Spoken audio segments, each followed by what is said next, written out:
Atenção, em 5 segundos, para mais de 100 municípios, Jornal Band Cidade.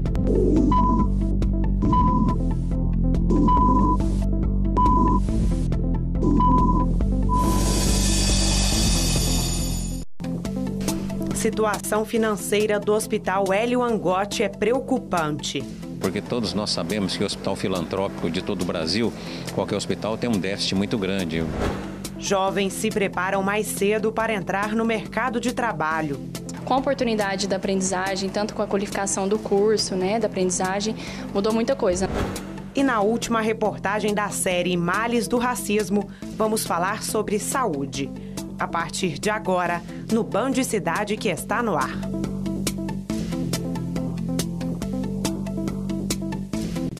Boa noite.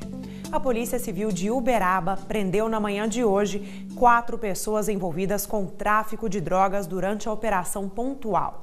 Na primeira abordagem dentro de um veículo no bairro São Benedito, os policiais encontraram 2 quilos de crack, 3 tabletes de maconha e 1 de haxixe. Segundo a Polícia Civil, o material veio de Foz do Iguaçu, no Paraná. 2 homens foram presos no local. Durante as investigações, os policiais chegaram a outros 2 suspeitos.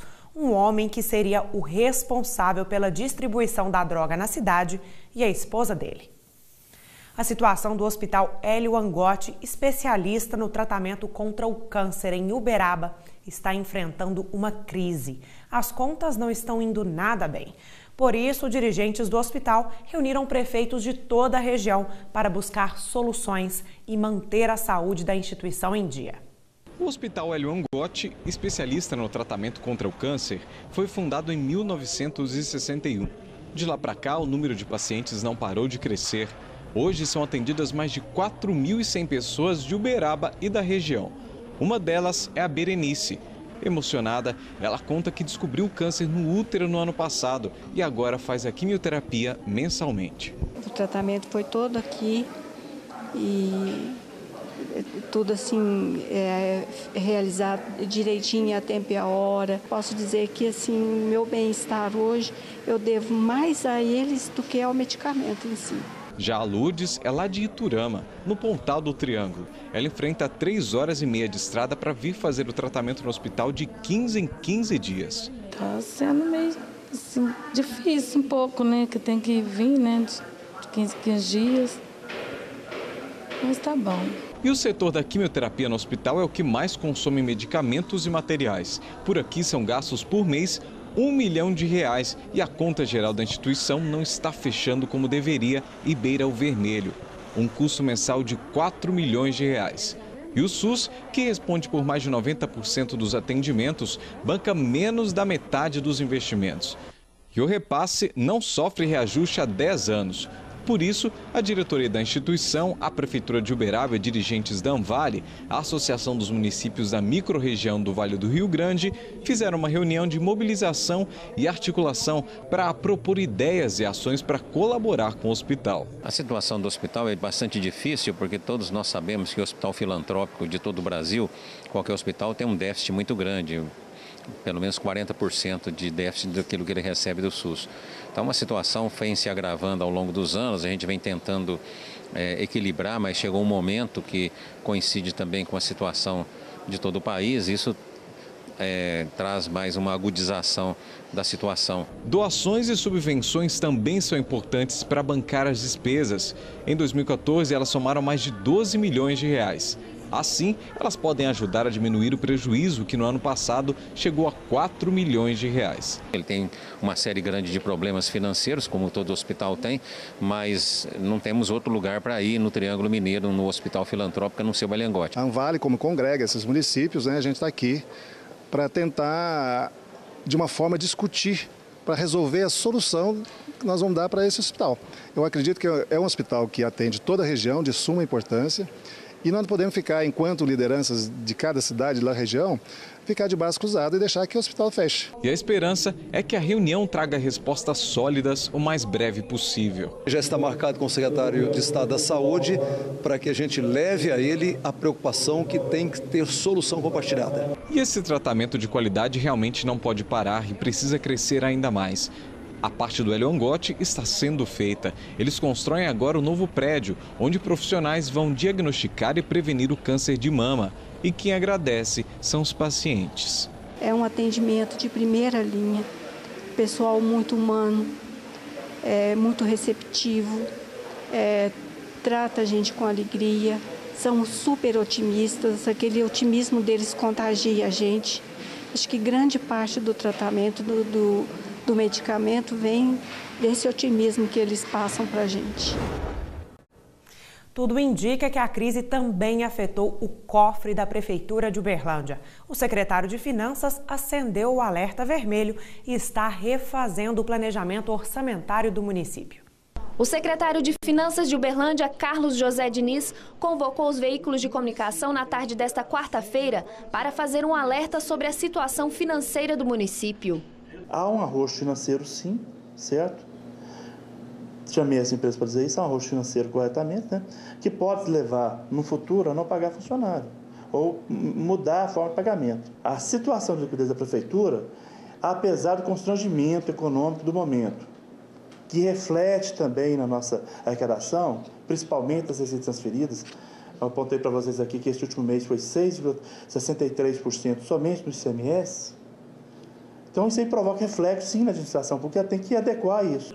O secretário afirmou que está refazendo o planejamento orçamentário do município e que vai cortar gastos em todas as secretarias, apenas com exceção das secretarias de saúde e de educação. Nós, já desde o início do ano, nós cortamos 30%, primeiramente 20%, depois mais 10%, do orçamento total de todas as secretarias, certo? Deixamos um pouco mais liberado saúde e educação, porque essas duas secretarias têm muito a ver com a população e a relação dela é diferente, mas nós fizemos um corte orçamentário drástico. Qualquer secretaria que estiver aí, você vai verificar que tem vários quadros de comissionados que foram demitidos, né?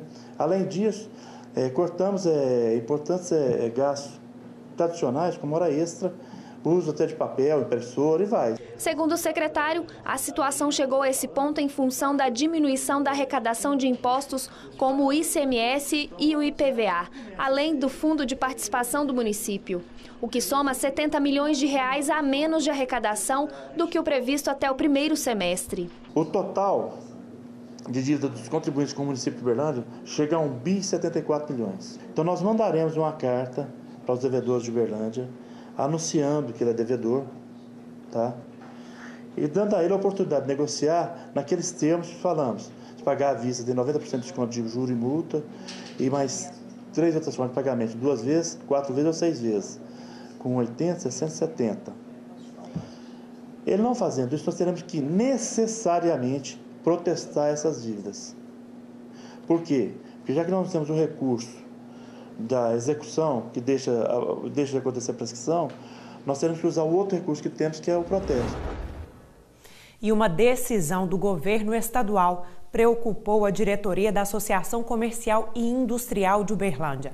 Eles se manifestaram hoje contrários à resolução, que entra em vigor a partir do dia 1º de agosto. Ela revoga benefícios concedidos aos atacadistas. A CIUB quer a suspensão da resolução. Um ofício foi encaminhado ao governador Fernando Pimentel, manifestando possíveis prejuízos que o Estado pode ter com a mudança dos regimes especiais concedidos a este segmento da economia. O efeito pode ser contrário ao esperado pelo governo. Uberlândia é o município com o maior número de atacadistas e distribuidores de Minas Gerais. A seguir, cada vez maior o número de jovens que buscam uma vaga no mercado de trabalho. Os detalhes depois do intervalo.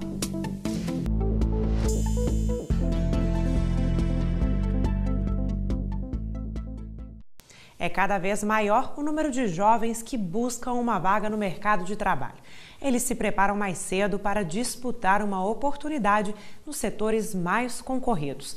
A lei da aprendizagem mudou pouco na última década. Mesmo assim, ela garante uma ocupação para quem nem sempre era visto com bons olhos.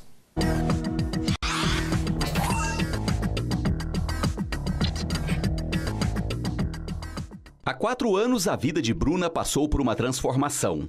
Ela deixou de ser aprendiz e virou assistente administrativa. A contratação veio após o fim do contrato de 24 meses. Com a oportunidade da aprendizagem, tanto com a qualificação do curso, né, da aprendizagem, mudou muita coisa na questão de crescimento pessoal e questão do crescimento profissional e a questão também das minhas buscas pelos meus interesses pessoais. Então, eu pude começar a fazer o curso superior através do programa. A coordenadora do programa Aprendiz Empreendedor explica que Bruna é resultado de uma parceria que deu certo. São 150 empresas que estão de olho em 600 jovens, inscritos nos 3 cursos oferecidos pela Fundação Maçônica. Ela atende exclusivamente alunos da rede pública, ela forma um banco de dados para atender suas empresas parceiras. Esses aprendizes fazem a inscrição pelo site, passam por um treinamento de hábitos e atitudes para o trabalho e constituem um banco de dados. Desse banco de dados, a nossa empresa parceira, com a abertura da vaga, nós encaminhamos a cada vaga aberta 3 aprendizes para que a empresa, então, escolha o seu candidato. Bruna e Bárbara têm 18 anos. Elas decidiram buscar juntas uma qualificação. As duas conseguiram conciliar teoria com a prática e não se arrependeram.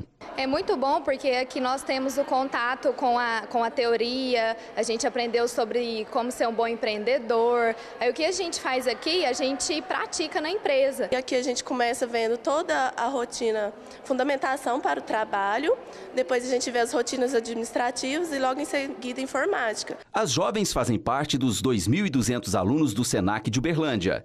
Aqui são oferecidos cursos em 10 modalidades diferentes. Um dos mais procurados é o de aprendizagem comercial e gestão.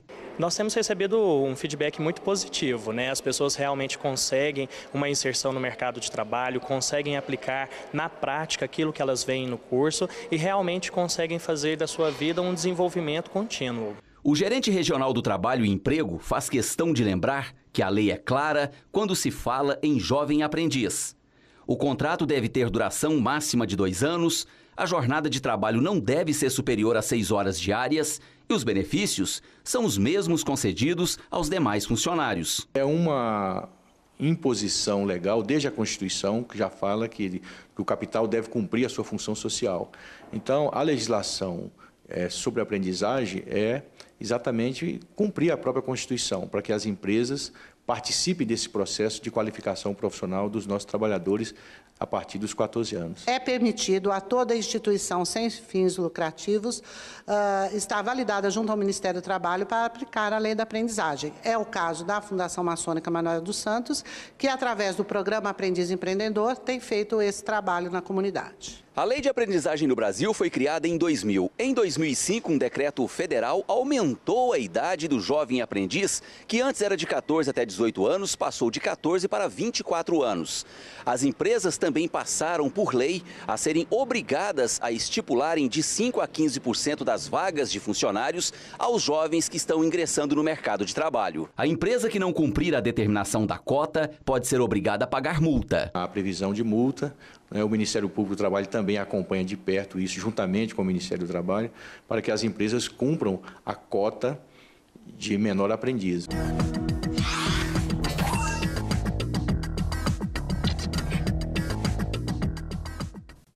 E amanhã, entre 8 e meio-dia, o Senac Uberlândia realiza um evento com a participação de empresários da região para discutir o projeto Menor Aprendiz. O Senac fica na rua Belo Horizonte, número 525. E agora tem a previsão do tempo para esta sexta-feira na região. Os dados são do Instituto Clima Tempo. Em Uberaba, o dia será de sol e sem nuvens no céu, máxima prevista 29, mínima 14. Em Riachinho, a sexta amanhece com sol e algumas nuvens. A temperatura pode chegar a 32 graus, mínima 13, não chove na cidade. Sem previsão de chuva também em Abadia dos Dourados. O dia amanhece ensolarado, máxima 30, mínima 14. Em Vargem Bonita, manhã de sol e tempo aberto. Máxima 28, mínima 17. A noite continua sem nuvens. Será que os negros realmente têm uma saúde de ferro? E quando eles procuram ajuda na rede pública, será que são bem atendidos? Na última reportagem da série Males do Racismo, a gente mostra dados curiosos sobre saúde.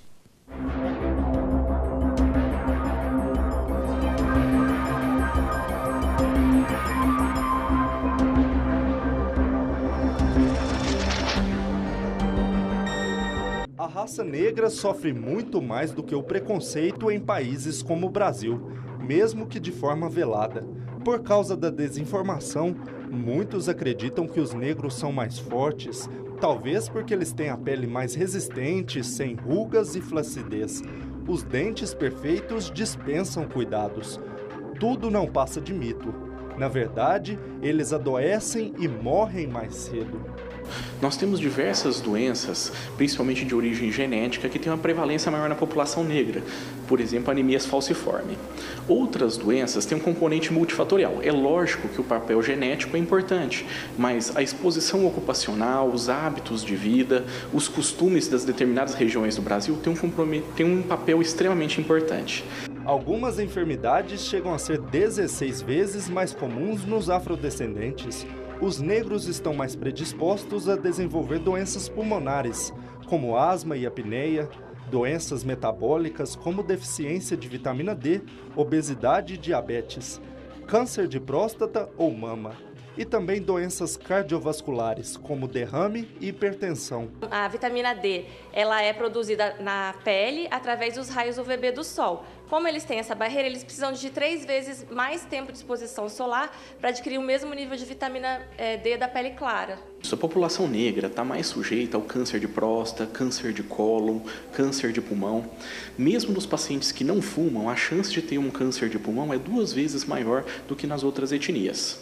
No caso das mulheres, principalmente a neoplasia de mama, quando presente, ela tem uma agressividade maior e os resultados a longo prazo são bem piores. Até mesmo em locais onde se imagina existir um tratamento igualitário, isso não acontece. Depois de pressões do movimento negro, em 2006 o Ministério da Saúde reconheceu existir a desigualdade étnico-racial na rede pública. Em Uberlândia, a situação não é diferente. A Secretaria de Saúde não quis falar sobre o assunto. Disse apenas que todos os pacientes são atendidos da mesma maneira. Quem frequenta a rede pública sabe que não é bem assim. É o caso de Dona Adelina. Ela é portadora do vírus HIV e aguarda por uma cirurgia há 2 anos. Ela se emociona ao pensar que a dificuldade em conseguir um tratamento se deve ao preconceito. Preconceito. Às vezes eu chego com o médico olha, e quando ele percebe que eu tenho HIV, já sai de perto. Porque eu sou negra e tenho HIV. Será que se eu não tivesse HIV, eu ia fazer a cirurgia? Porque eu não aguento mais ficar com o braço doendo.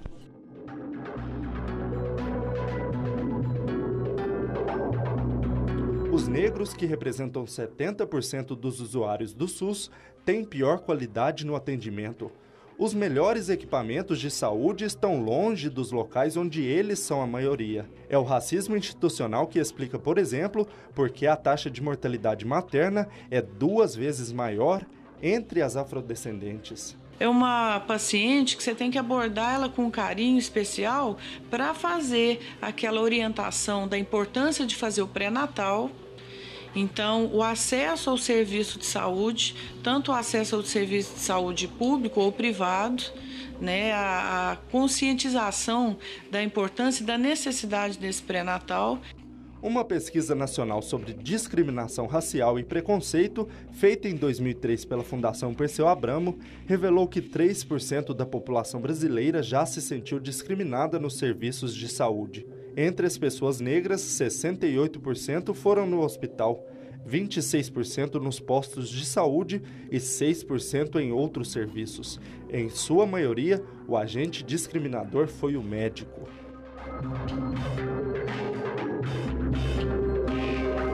Todo mundo fala, aceita o negro e tudo, mas não é assim, não é bem assim. Nós que somos negros, a gente vivencia muito isso.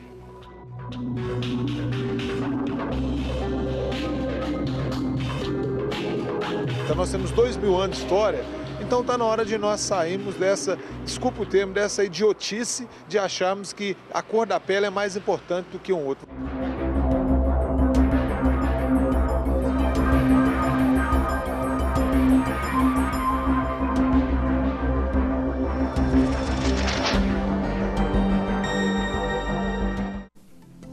Daqui a pouco você confere os melhores momentos do jogo entre Atlético Mineiro e São Paulo. Não saia daí, eu volto em instantes.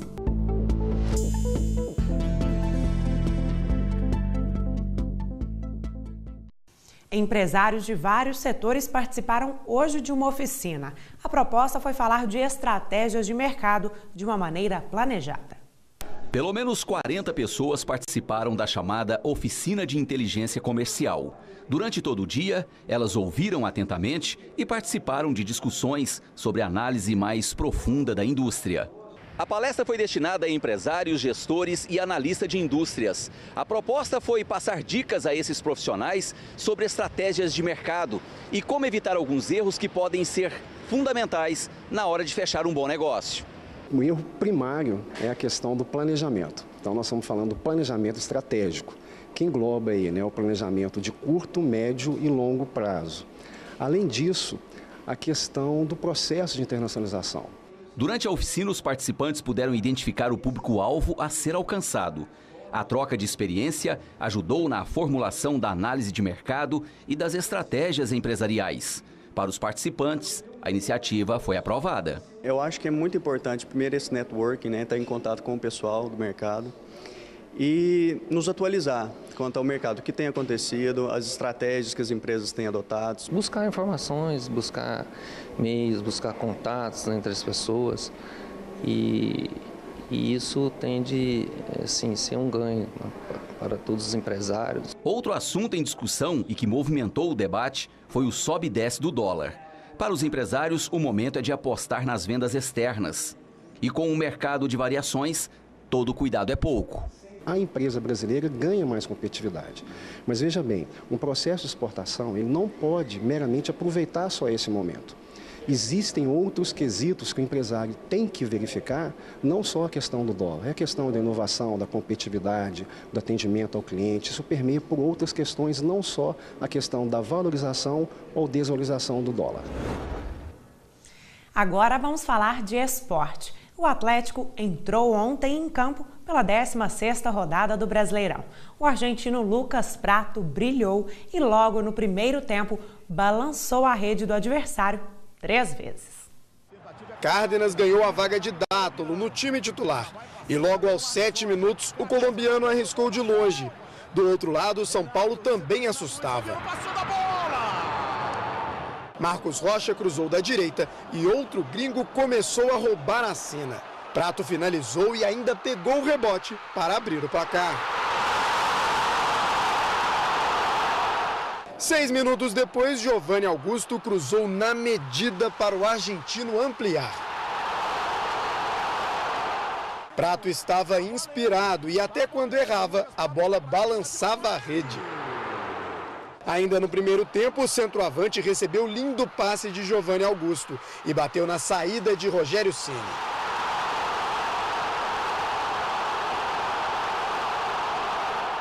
Prato foi o nome do jogo. Foram 3 gols em uma noite perfeita, que manteve o Atlético na liderança isolada do Brasileirão. Ele tem uma técnica muito apurada também, apesar de não ser um estilista, assim, um malabarista com a bola, uma coisa assim.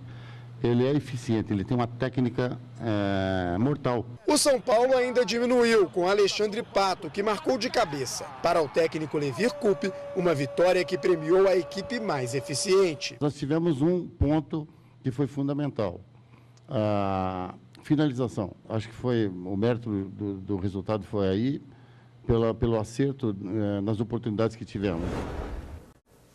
Um coral formado por crianças órfãs da Uganda fará 3 apresentações em Uberlândia.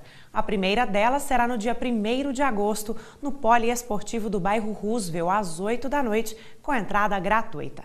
O espetáculo traz os talentos desses jovens numa forma de expressar esperança e gratidão.